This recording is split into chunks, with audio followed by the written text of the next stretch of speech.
तो अब ये बात जो थी, ये एक बहुत महत्वपूर्ण थी। लोग देख रहे थे क्योंकि करप्शन के बहुत सारे मामले उस समय तक आ चुके थे। अयोध्या क्षेत्र के थे, अन्य क्षेत्रों के थे, और पिछले जो 4 साल लल्लू सिंह जी ने कोई खास काम नहीं किया था, उनके स्वास्थ्य कारणों की वजह से या अन्य कारणों की वजह से, या उनको ये लगने लगा था नहीं राम मंदिर बन जाएगा और कुछ अब बचेगा नहीं, अब तो सब कुछ ऐसे ही हो जाएगा। तो इस गलत फहमी के चलते लोगों में जो आक्रोश था। एक बात और है कि पिछले चुनाव, मतलब जो इससे पहले वो चुनाव उन्होंने लड़े और जो इस बार का चुनाव हुआ, तो उसमें जो उनका वोट शेयर का अंतर जो है, वो पिछले 2 चुनाव के जो रिजल्ट आए थे उसके मुकाबले अगर हम बोलें या देखें, तो तकरीबन 5% कम हुआ। सन 2014 में जब उन्होंने चुनाव लड़ा था, तब भी वो 48.5% था, और जब 2019 में लड़ा था, तब भी वो 48.5% था। लेकिन इस बार वो 43.5% के करीब रह गए। तो इस तरीके से वो जो 60-70 हजार वोट उनके कम हुए, वही विपक्ष के नंबर बढ़ा गए। तो ये जो एंटी इनकम्बेंसी के तौर पे आए, जो 50 से 60 हजार स्विंग वोटर, इन्होंने पूरा खेल कर दिया। एक तो काम ये हुआ कि एंटी वोटर का पोलराइजेशन हो गया एक पार्टी में, और जो स्विंग वोटर था वो पूरा चला गया। उसने माहौल देखकर उसने भी समाजवादी पार्टी को वोट कर दिया। ये बीजेपी के लिए एक बहुत बड़ी सीख है कि सिर्फ राम राम बोलने से ही चुनाव नहीं जीते जा सकते। एक बार जनता देख चुकी, 2 बार देख चुकी, बहुत बार देख चुकी, अब उसको काम भी चाहिए। तो ये इस बार का चुनाव परिणाम ने बताया। और दूसरा ये जो चीज आई कि जो हमारा दलित वर्ग है, जो दलित वर्ग को राम के नाम पर जो बीजेपी जोड़ नहीं पा रही है, या जो दलित वर्ग जो भगवान राम के नाम पे ही जो उनके पूर्वजों के नाम है, वो उनसे अब विरक्त होते जा रहे हैं, तो उसके पीछे कारण है। एक मैं उदाहरण दूंगा।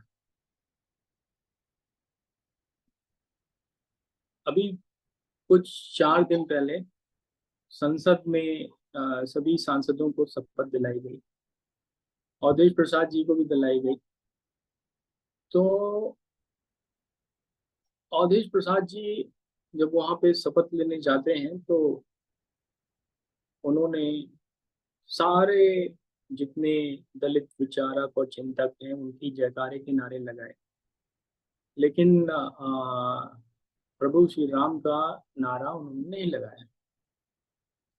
अब जब नहीं लगाया, तो ये एक सोचनीय विषय है कि क्यों नहीं लगा, जबकि वो प्रतिनिधित्व कर रहे हैं अयोध्या का, लेकिन उन्होंने उनके जयकारे का नारा नहीं लगाया। क्या मैसेज देना चाहते थे, या वो भूल गए, या और कोई बात है? इसको किस तरह से लिया जाए? दूसरी चीज, जो 2 बातें चल रही थी कि संविधान बदल दिया जाएगा और आरक्षण खत्म कर दिया जाएगा, ये कितना बड़ा मुद्दा था? क्या शेड्यूल कास्ट और जो दलित वर्ग जिसे बोलते हैं, जो दलित वर्ग जिसे बोलते हैं, उसमें एक ये बहुत बड़ा डर आ चुका था? या फिर ये हम बोलें कि नहीं, ये केवल और केवल चुनावी गणित साधने वाली बात थी? तो उसका जवाब हमने ढूंढने की कोशिश की।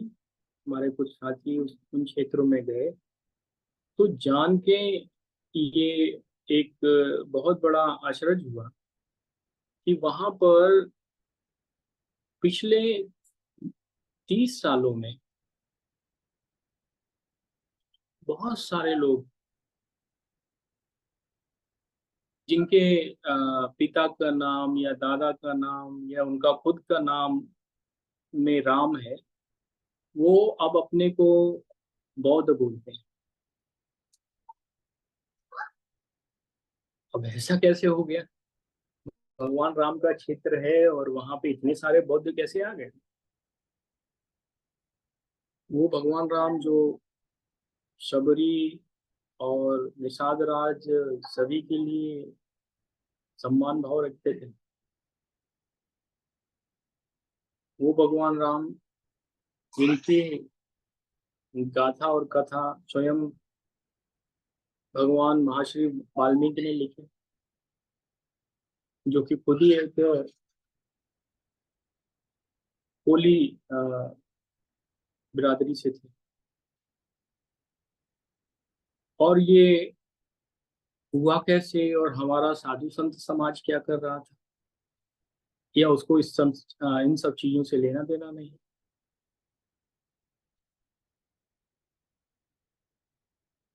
ये वो महत्वपूर्ण चीजें हैं जिन पे कोई बात नहीं करेगा। क्यों नहीं बात करेगा? कि उसको लगेगा ये कंट्रोवर्शियल बातें हैं, इस पे बात ना की जाए।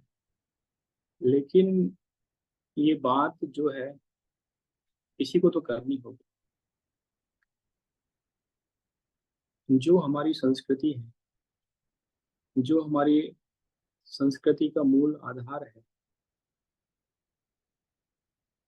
उससे बड़े पैमाने पर छेड़खानी की कोशिश की जा रही है, और हम आंख बंद करके अपने घरों में बैठे हुए। और ये जो अयोध्या फैजाबाद का चुनाव परिणाम है, ये उसी का नतीजा है। अगर हम थोड़ी देर के लिए मान लेते हैं कि काम नहीं हुए, ये नहीं हुआ, तो क्या समाजवादी पार्टी या बहुजन समाजवादी पार्टी की जब सरकारें थी तो काम होते थे? तब और भी नहीं होते थे। और उस समय शेड्यूल कास्ट की जो स्थिति है, वो क्या बहुत बेहतर होती थी? तो उसका जवाब भी ना में है कि नहीं, जैसे आज है। शायद समाजवादी पार्टी के टाइम में तो उससे भी बदतर होती थी। तो इस राजनीतिक चर्चा को अब धार्मिक चर्चा में बदलते हुए मैं इतना बोलना चाहूँ कि जो हमारा वहाँ का साधु संत समाज है, वो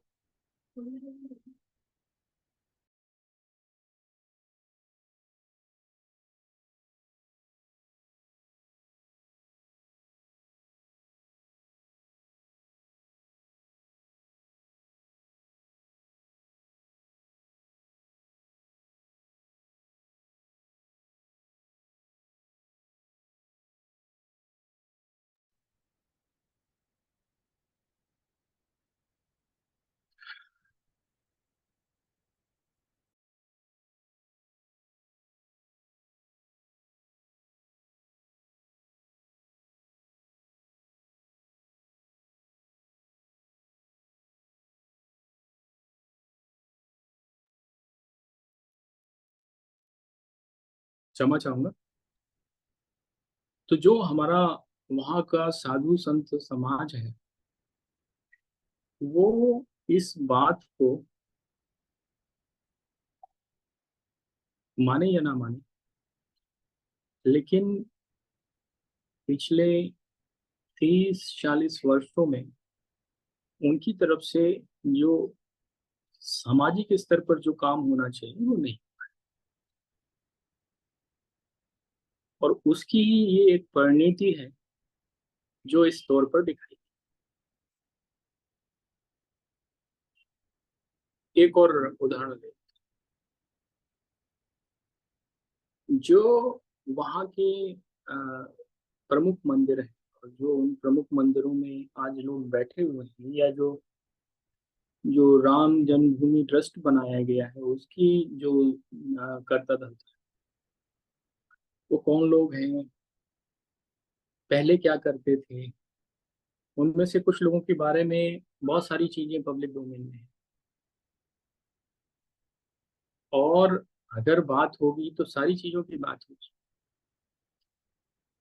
नृपेंद्र मिश्रा जी को ये जो दायित्व दिया गया था, तो उनका एक वो भी इतिहास है कि जब कार सेवकों पे गोली चली थी तो यूपी के होम सेक्रेटरी होते थे शायद। काफी पुरानी बात है, लोग कहते हैं, पता नहीं कितना सच है कितना गलत है। चंपत राय जी से जुड़े और अन्य साधुओं से जुड़े कुछ लोग वहां पर अपने स्वार्थ की रोटियां सेक रहे थे। ये भी लोग दबे जवान और खुली जवान दोनों से बोलते हैं। खैर, ये तो हर जगह होता है, लेकिन जो मुख्य बात है, धर्माचार्य होने का मतलब है कि समाज को आपको धर्म से जोड़ के रखना है और उनसे जुड़ के रहना है। तो वो काम ना करके केवल और केवल अगरबत्ती जलाने तक चीजें सीमित हैं, और उसी का परिणाम ये चुनावी रिजल्ट है।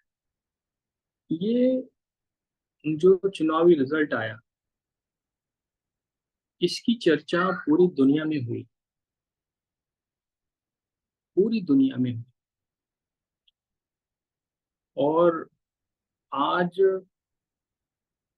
स्थिति ये है कि वो लोग जो इसको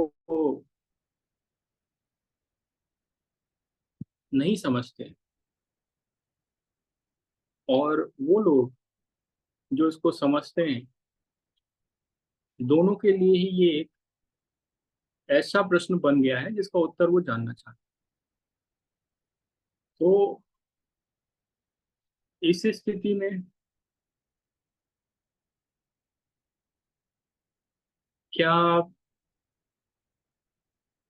सरकार की तो बात नहीं करनी, क्योंकि ये समाज की बात है, ये धर्म की बात है, ये हमारे सामाजिक ताने बाने की बात है, ये हमारे संस्कृति की बात है, ये उस विचारधारा की बात है जो अभी तक इस देश को यहाँ तक लाई।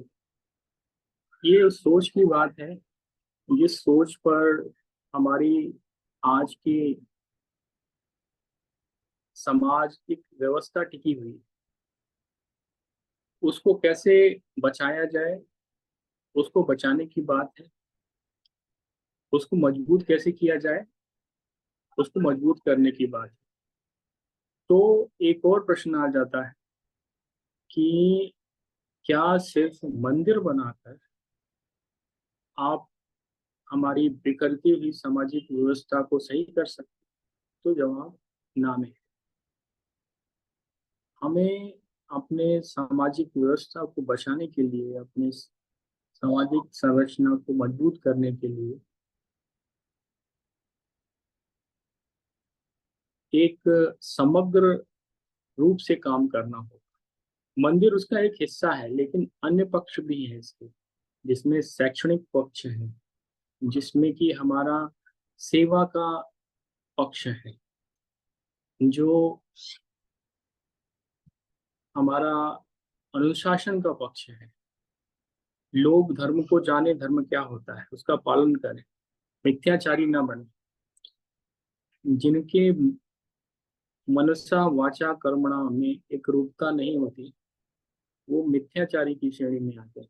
मतलब जो मन से, वचन से और अपने कर्म से एक रूप ना हो, एक जैसे ना हो। कोई आदमी वाणी अपने अपने वचनों से लोगों को मोह सकता है, उसका मन पवित्र हो सकता है, लेकिन अगर वो कर्म में उन सब चीजों को नहीं लाया, और उसको कर्म में नहीं उतार पाया तो वो भी मिथ्याचारी है। और हमारे जो नेतागण हैं, खासतौर पर जो बीजेपी की नेतागण हैं, वो सिर्फ और सिर्फ वचन से ही सब कुछ जीतने के प्रयास में रहते हैं। मन और कर्म के स्तर पर बिल्कुल काम नहीं हुआ है।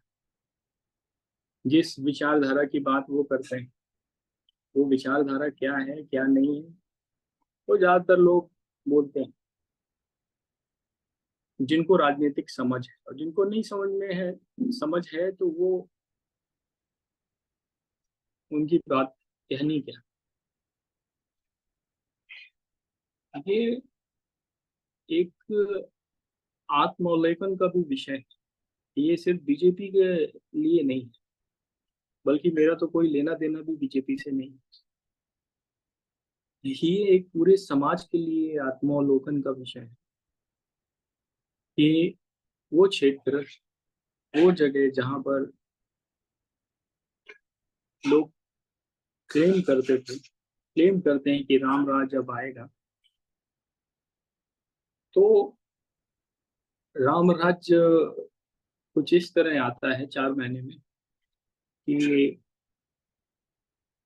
एक ऐसा जनप्रतिनिधि जो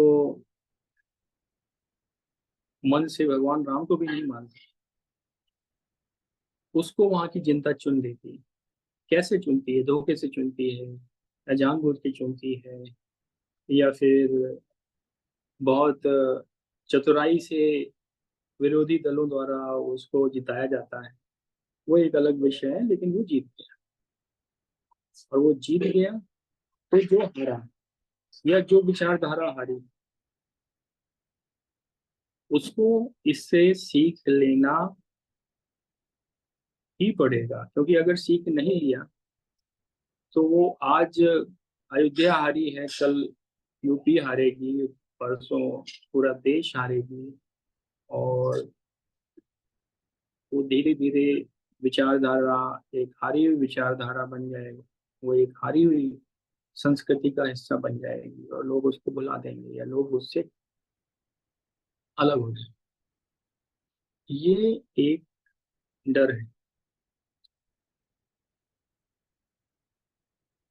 अब ये डर कितना सही है कितना गलत है, इस पर चिंतन आप करें तो बेहतर होगा।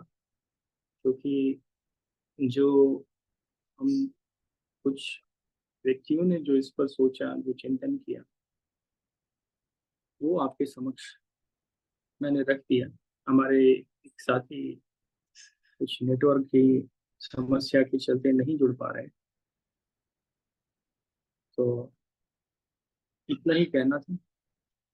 अब मैं, हमारे बीच में अंतरंग जी हैं, उनसे आग्रह करूंगा कि इस विषय पर संक्षिप्त में अगले 10 से 15 मिनट में जो भी बात अगर वो रखना चाहें तो वो रख सकते हैं। आचार्य अंतरंग जी। हाँ, तो 2 मिनट जरा मैं वीडियो ऑन नहीं कर पाऊंगा, ऐसे में बात शुरू कर सकता हूँ क्या? जी जी, आप कर सकते ठीक है। एक्चुअली सबसे बड़ा मुद्दा ये है कि राजनीति का तो मुझे ज़्यादा नॉलेज नहीं है, लेकिन एक धार्मिक पहलू यहाँ पर आपने जो उठाया, तो उसको देखते हुए हमें आज विचार का विषय है। और साथ साथ विचार ही नहीं, आई मीन दुखद विषय है कि बातें हो रही थी जब वो चुनाव का चल रहा था समय, पहले राम या काम। तो वो यूपी की ही बात है, कहीं कोई चर्चा हो रही थी तो बोला पहले राम फिर काम मिल ही जाएगा। मतलब ऐसा मन में धारणा बना दिया था कि राम आ जाएंगे तो सब कुछ ठीक हो जाएगा। तो ये जो जो जो धारणा बनी है आज समाज में, इससे मतलब एक बहुत बड़ा उदाहरण है। मुझे लगता है कि उत्तर प्रदेश में ये परिवर्तन होगा। अभी मैं एक आज ही का उदाहरण देना चाहूँगा कि आज एक बीजेपी के कार्यकर्ता ने मुझे फ़ोन किया आज़मगढ़ से। तो वहाँ पर एमएलए और एमपी दोनों अभी समाजवादी पार्टी के हैं और वो कार्यकर्ता हो है बीजेपी का, लेकिन अभी उसकी ज़मीन को एक कोई मुस्लिम पड़ोसी वो कब्ज़ा कर रहा है और ये पुलिस में जाके बहुत बेचारा परेशान है। एसपी ऑफिस से भी घूम कर आ गया और एक बीजेपी के कार्यकर्ता को मुसलमान के द्वारा अटैक किया जा रहा है। उसके घर को ज़मीन को कब्जा कर रहे हैं और सरकार उसको कोई वैल्यू नहीं दे रही, कोई सुन नहीं रही है। तो आप ये समझ लीजिए कि जो राम के नाम पे काम को या जो अपनी शक्ति को ये नहीं कर रहे हैं, कर पा रहे थे, आज उनकी है कि उसके क्षेत्र में अगर कोई जो ऐसा आया जो कि वहाँ की जनता के डिमांड के या या उनके काम के लिए, हो सकता है उन्होंने उस जगह पे कुछ काम किया होगा ऐसा जिसके कारण लोगों ने वहाँ बीजेपी को राम के नाम पे वोट नहीं दिया और वो वहाँ के फिर ऐसे हो गए कि वहाँ आज ये हालत है कि आज आदमी को जो हिंदू की बात करने वाले जो लोग हैं, आज उनको जीना मुश्किल हो रहा। इस पर बहुत बड़ा प्रश्न है, कौन सोचेगा? ये बड़ा सोचने वाला बात है कि इस पर राजनीति में क्या होता है मुझे नहीं पता, लेकिन धार्मिक लोग क्या कर रहे हैं और वो किस तरह से सबकी रक्षा करेंगे। कहाँ चले गए आदित्यनाथ योगी जी? वो कैसे रक्षा करेंगे जो बड़ी बुलडोजर बाबा के नाम से जाने जाने वाले थे? कि अगर एक जिला में इस तरह से अगर दिख रहा है कि लोग जैसे चाहे वैसे कब्जा करेंगे और जैसे चाहे वैसे जिएंगे, तो आपका राम कहाँ चला गया? आपके हिंदुत्व की रक्षा कहाँ हो रही? तो ये तो हमें तो हिंदुत्व से मतलब नहीं, हम तो धर्म की बात करते हैं। हम तो धर्म की रक्षा में, क्योंकि सनातन धर्म तो हिंदू धर्म का ही नाम है, इसीलिए हम तो यह कहेंगे कि धर्म की रक्षा के लिए तो इसके लिए तो युद्ध होना चाहिए और युद्ध का तो क्षेत्र रहा है भगवान राम का वो पूरा। अब इसके लिए कौन सी युद्ध होगी, किस प्रकार की युद्ध होगी, यह विचार का विषय है। तो मुझे लगता है कि जितने धार्मिक लोग जो हैं सारे, उन धार्मिकों को अब युद्ध में, जैसे हमने आनंद मठ की बात अब जब हम करते हैं कि अब एक समय ऐसा आएगा कि साधु संतों को फिर युद्ध के लिए आगे आना पड़ेगा। तो क्या ऐसी सिचुएशन आ रही है क्या इस उत्तर प्रदेश की चुनाव कि अब साधु संतों को समाज की रक्षा करने के लिए, धर्म की रक्षा करने के लिए, जैसे चाणक्य ने क्षत्रिय एक ब्राह्मण होते हुए क्षत्रिय का पूरा ये किया, प्रशिक्षण दिया और उस जमाने के जो भी गुरु थे, आचार्य थे, वो चारों वर्ण की ज्ञान देते थे, शूद्र क्षत्रिय विप्र और वैश्य। अब आज भी शायद हो सकता है जो लोग जागृत विप्र होंगे वो लोग शायद इसको समझ पाएंगे कि हमें अगर धर्म की रक्षा करनी है तो जो भी क्षत्रिय धर्म का पालन है वो तो खुद ही करना होगा।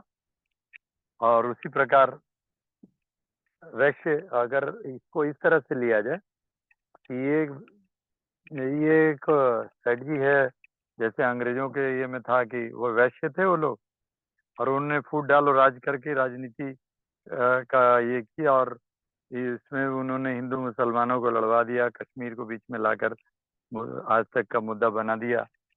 तो फिर उसके बाद उसी का बांग्लादेश का दूसरा रूप जो दिखा, ये सब अगर ये है कि वैश्यों की लड़ाई है, यानी कि पूंजीवादियों का ये खेल है, अगर इसको इस तरह से अगर समझा जाए तो फिर उसमें तो फिर इनको ये भी समझना पड़ेगा कि अब सत्ता को पाने के लिए वैश्यों से भी इनको बचाना पड़ेगा।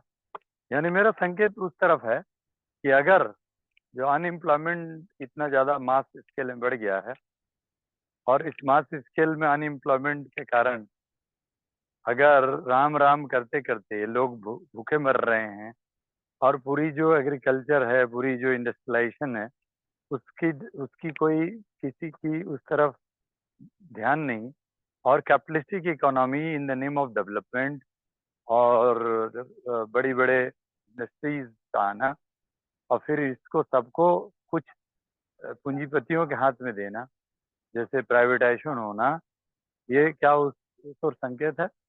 क्या हम लोग अगर इंडियन एयर इंडिया जो आज जो एक पूंजीपति के हाथ में चला गया और वहाँ के जो एम्प्लॉयज हैं वो लोग कहते हैं कि वो विकास तो नहीं दिख रहा और एक्सप्लॉयटेशन तो ज्यादा हो रहा है, तो एक एयर इंडिया का एग्जाम्पल अगर उसी प्रकार लिया जाए कि क्या उत्तर प्रदेश में डेवलपमेंट के नाम पे इन पूंजीपतियों के हाथ पे के द्वारा अगर सत्ता संचालित होगी तो इसको कौन बचाएगा? इसको बचाने के लिए फिर हमें चाणक्य नीति पर आना पड़ेगा कि वो अर्थव्यवस्था भी आचार्यों को ही संभालना होगा। शायद ये हो सकता है।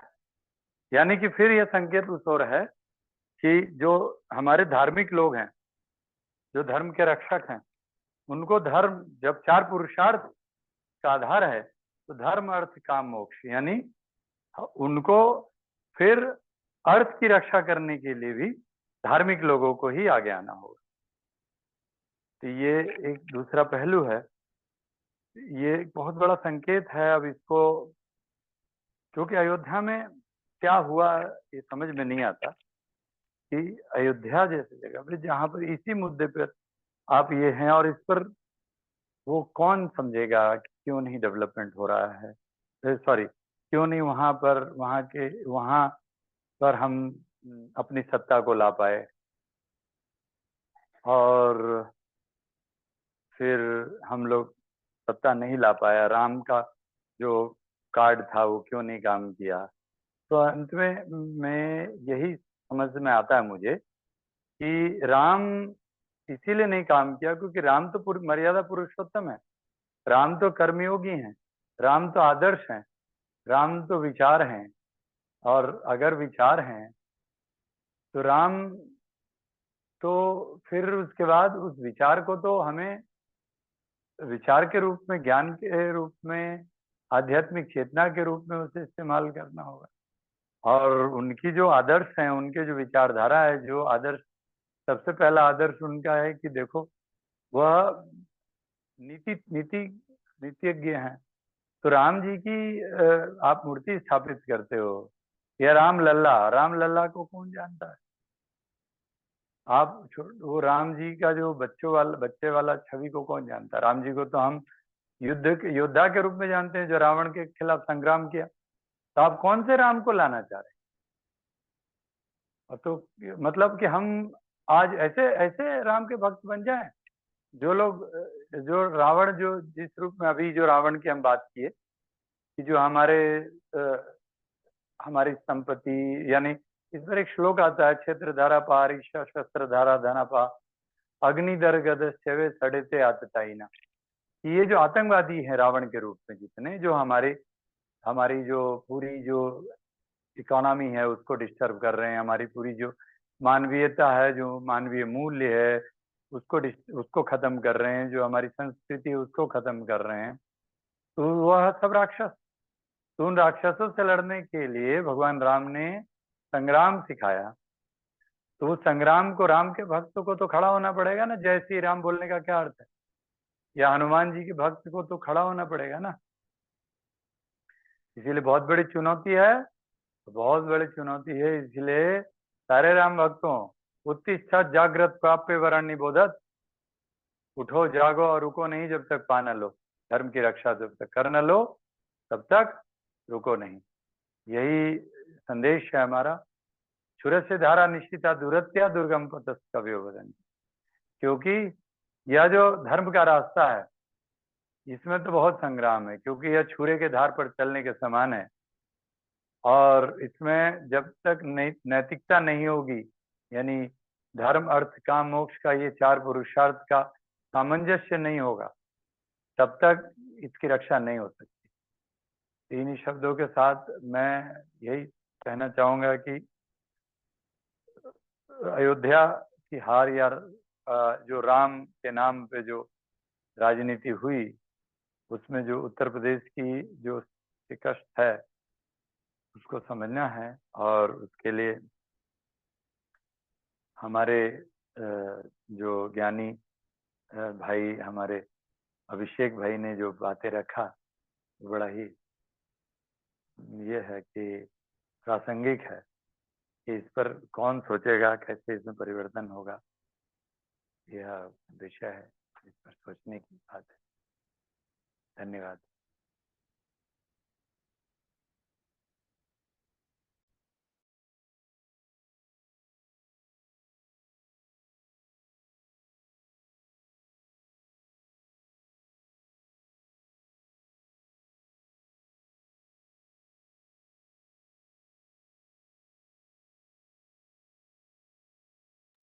अभिषेक जी, आप हैं क्या?